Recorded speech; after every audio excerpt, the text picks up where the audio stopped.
Good evening, Upper Sixth.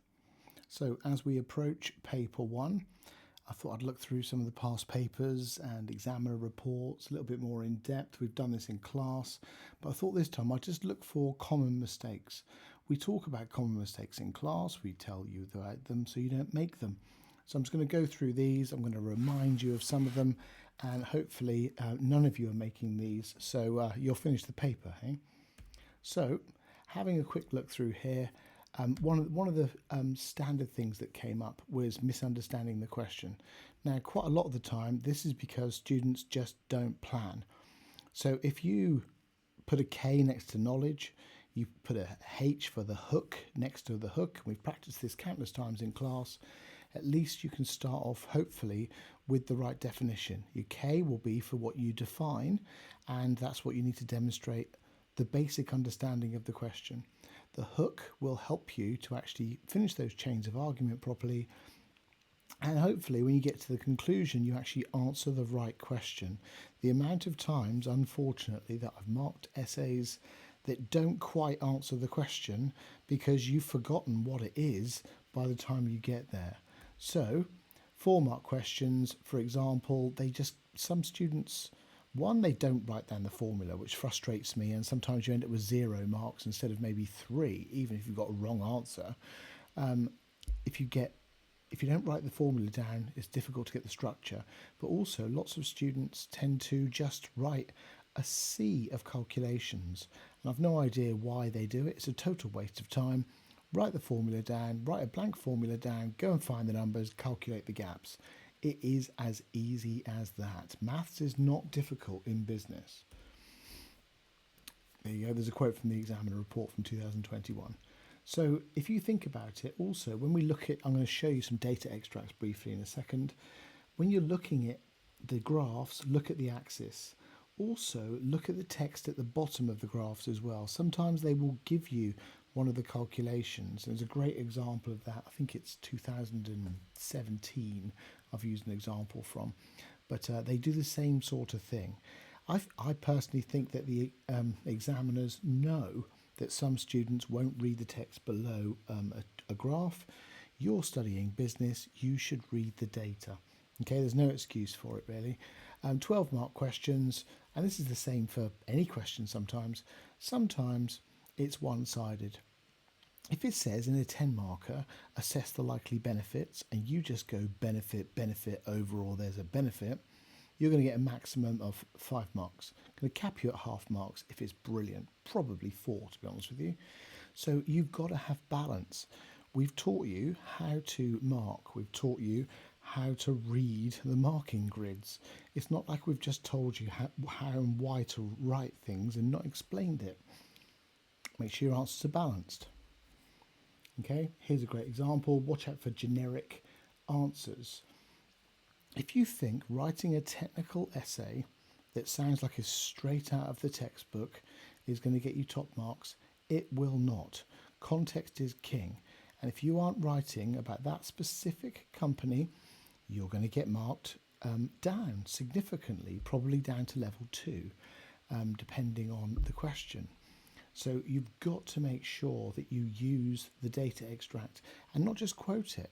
So we've encouraged you to use things like this could be interpreted as, this means, this could show, this links to.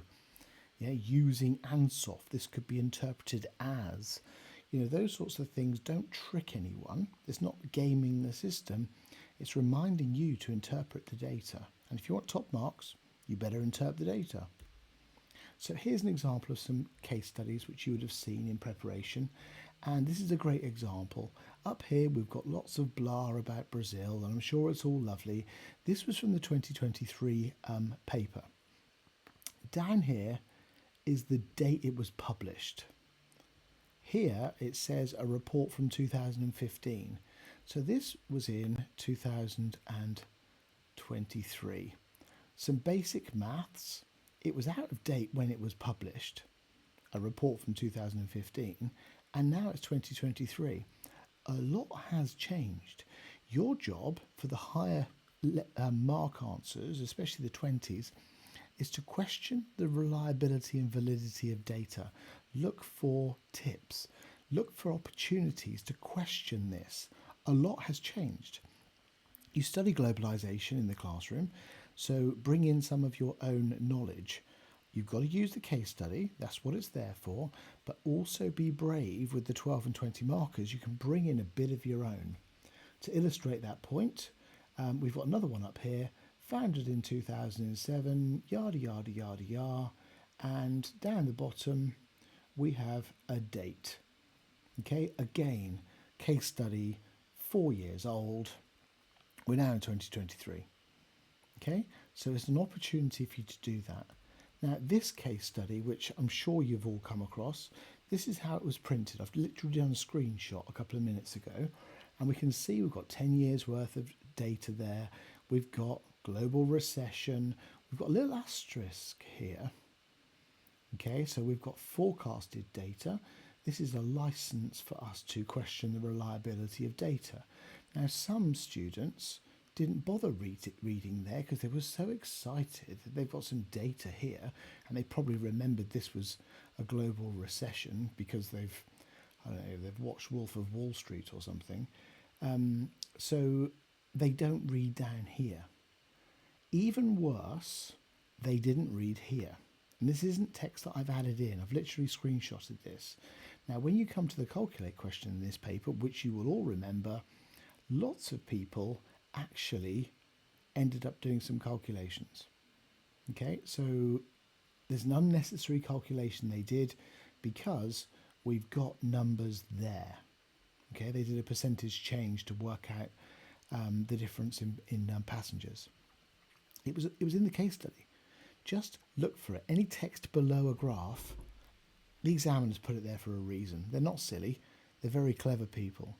So you need to make sure you read the case study and look for opportunities. Why would you not notice that? Forecasted data, it might not be accurate. Now, failure to use provided data efficiently. So think about this. Use your space effectively. Don't do unnecessary calculations. Sorry to keep repeating this. Show your workings. Okay, if you get it slightly wrong, at least we can see where you've got it wrong, and then we can give you a little bit of benefit of the doubt if we're allowed to in the mark scheme. Okay, so you've got to think about that. Now, so yeah, use your graph data, percentage change, trends, question it like I've mentioned, and basically, yeah, that's referring to another paper. Yeah, prefer to do the percentage themselves instead of actually reading the case study properly. That was that Spotify paper that we've done in class. Poor time management. However you do it, you should have already mastered your timing by now. But you've got 2 1-hour halves of a paper. You should know by the end of your 20 marker if you've still got an hour left. My advice is watch where 36 minutes is. Okay, it's going to take you 24 minutes. 26 minutes.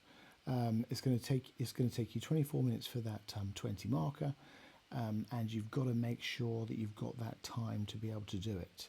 So you've got 1.2 minutes per mark, and that includes reading, writing, and a little bit of planning. Yeah. So we're talking for paper 1, where we've got 4, 4, 10, 12, 20. You're going to be doing 5, 5, 12, 15, 24 ish. Okay, at least have a halfway point so you can sense check. My advice is get a time point that you agree that you're happy with at the end of the 12 marker, and then again to check when the hour's up. Then you've got a better chance of finishing the paper.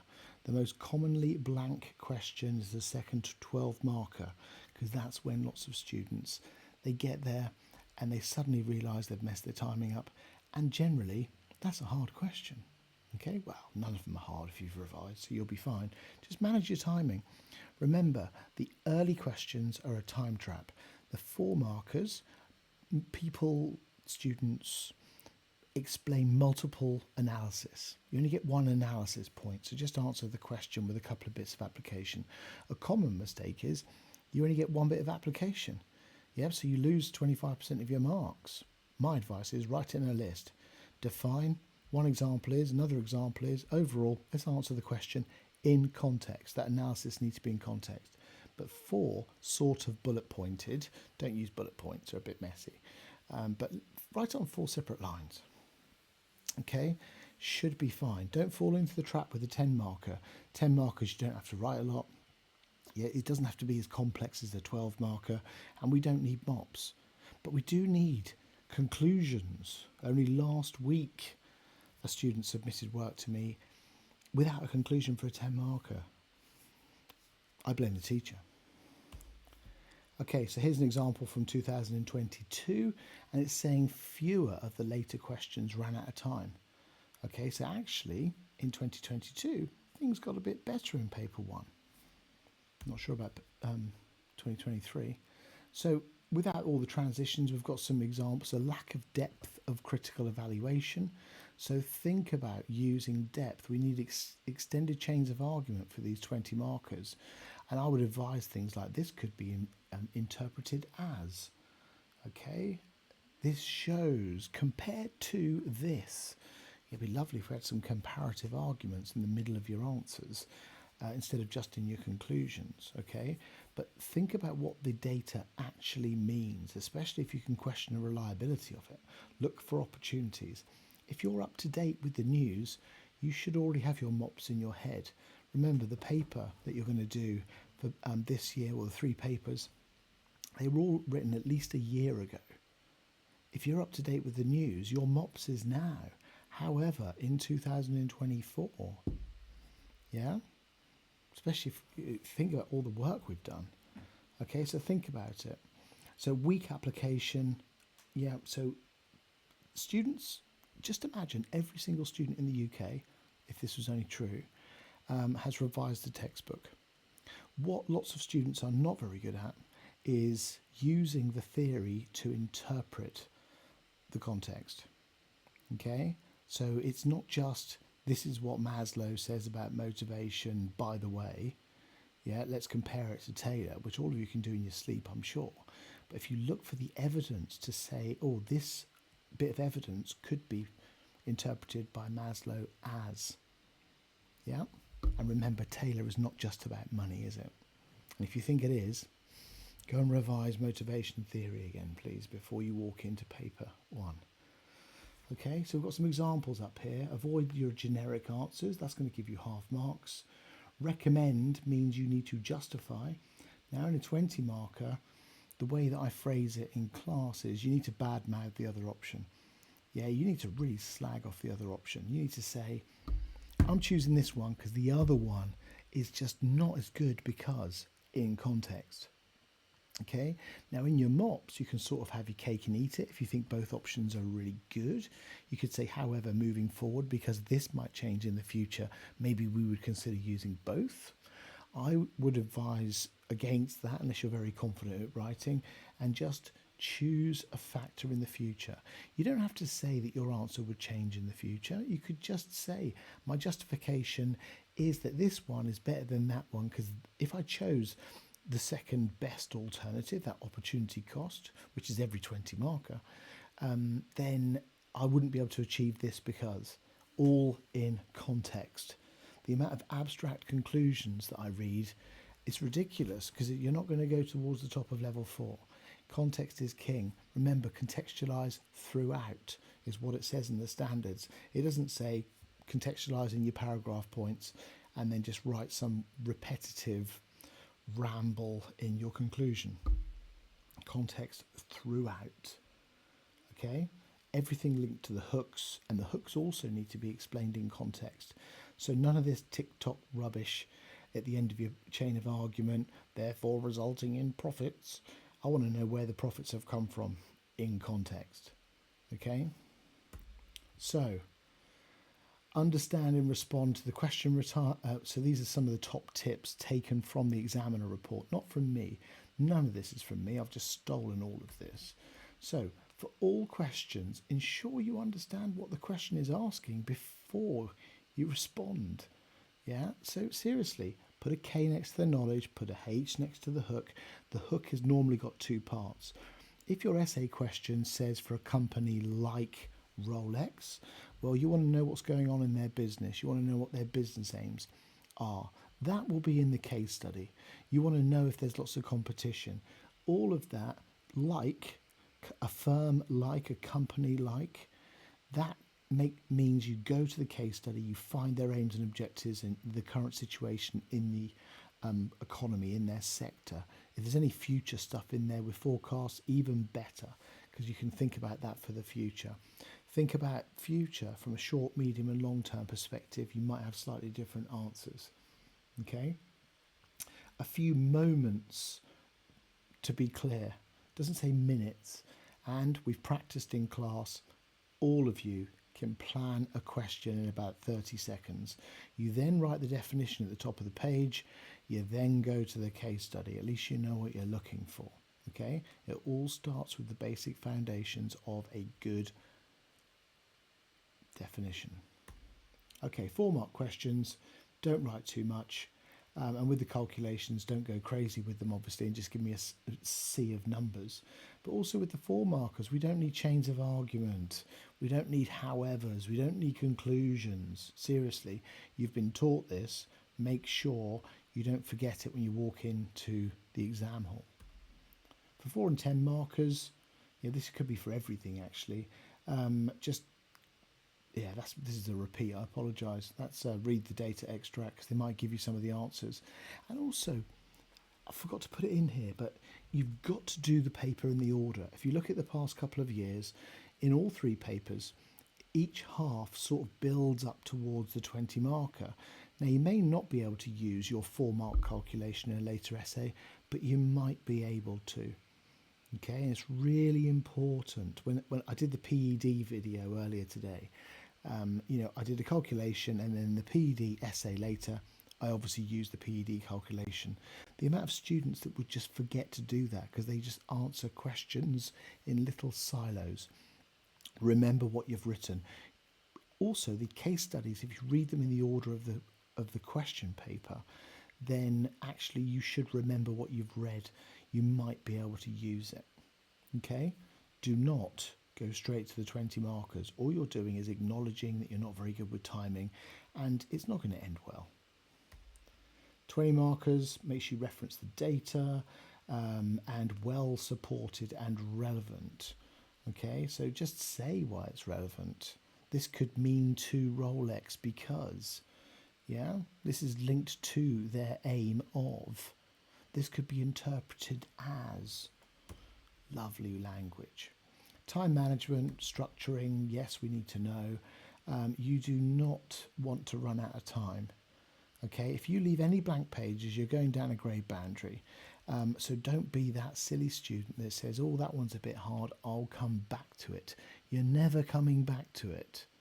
Okay, you've already mismanaged your time by fumbling the question and not starting it straight away. So think about it. Put a K next to the knowledge, a H next to the hook. See if it's got the aims in the question. Write a definition. That will give you the confidence to go to your case study, get the evidence out. You'll be fine. You've done this 1,000 times. General advice, structure it properly.